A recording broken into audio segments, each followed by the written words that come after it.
When most people think of incense, they think of this or this.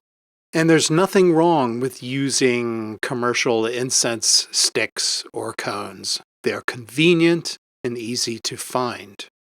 But there are some drawbacks to commercial incense products. And if you've ever gotten a headache from walking into a store and smelling some crappy incense, you know exactly what I'm talking about. Unless you buy from a reputable company, it's quite possible your commercial incense sticks or cones contain some nasty ingredients, additives, synthetic chemicals, and other materials you're probably better off not breathing. Sticks and cones burn a long time too, and if you're indoors, that's a lot of smoke. And any burning substance produces particulate matter and volatile compounds. The less you inhale of those, the better. And there are other reasons you might want to level up your use of incense, particularly if you're using it for spiritual work. Incense has been used for spiritual and religious purposes for thousands of years by cultures across the planet.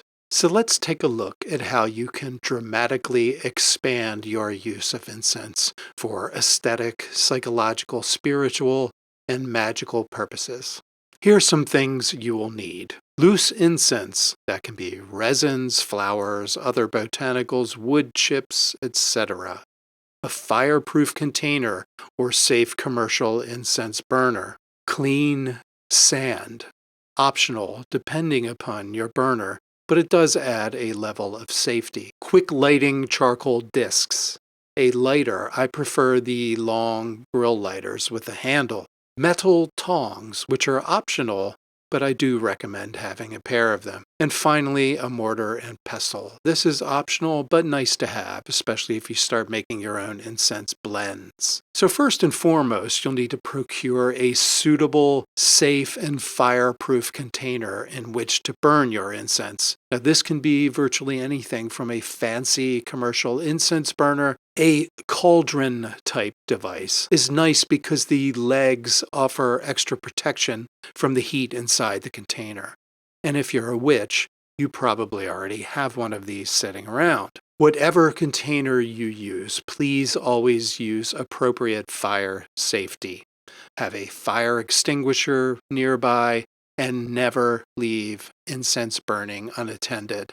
The same goes for candles. Never ever leave anything that is on fire unattended.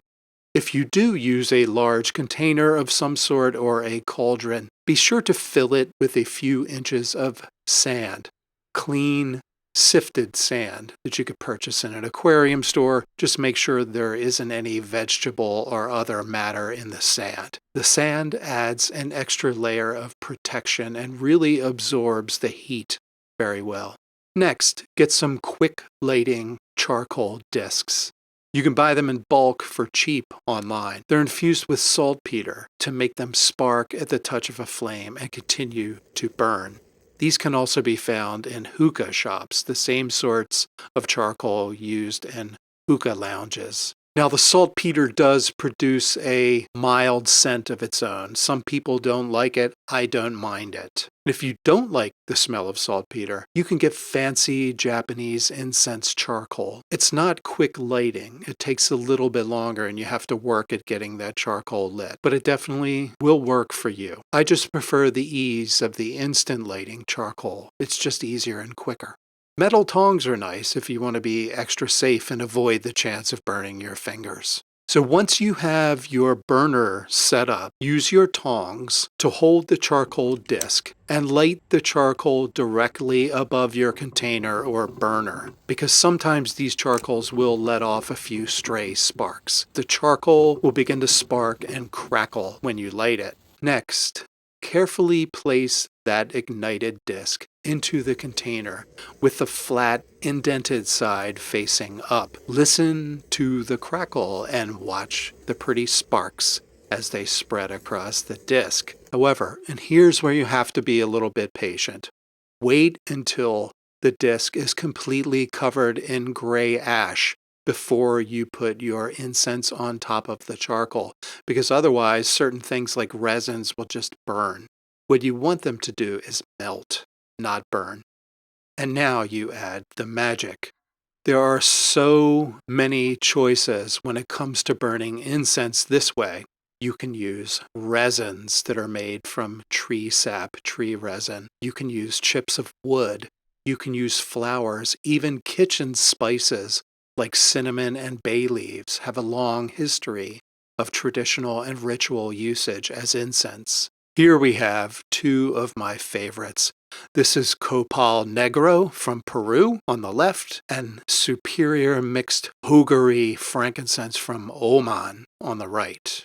As with most materials that are imported, you can end up spending a lot of money, but they're not that expensive, and a little bit goes a very long way. The beauty of using charcoal is the enormous variety of pure natural materials. Here I have some rosebuds and petals on the left and sandalwood chips, which smell like a heavenly Karnataka forest. These sorts of pure materials smell so much better than the commercial sticks and cones. And if you practice any sort of spiritual or magical tradition, chances are there are specific recommendations. Many gods and spirits have associated fragrances that you can find in books or online. If you're just doing general magical meditation or spiritual work, I recommend copal or frankincense, my power duo. Both are rich, evocative, and complex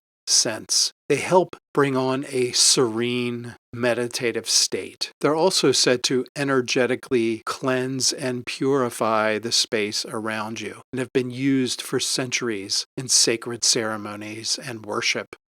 I first smelled copal when watching some shamans in a small village in Mexico called San Juan Chamula. It was in a converted church. All the pews had been taken out, and the church floor was covered with pine needles from the nearby mountains. So these shamans were doing their healing ceremonies for people who would come in from the village, and throughout was just these clouds of copal. And it instantly took me somewhere. It instantly elevated my consciousness. This incense has captivated me in the decades since that experience. Nothing transports me so quickly into an altered state of consciousness as the heady scent of rising copal smoke. I really encourage you to give it a try. And when you're using charcoal, a little bit of incense goes a very long way.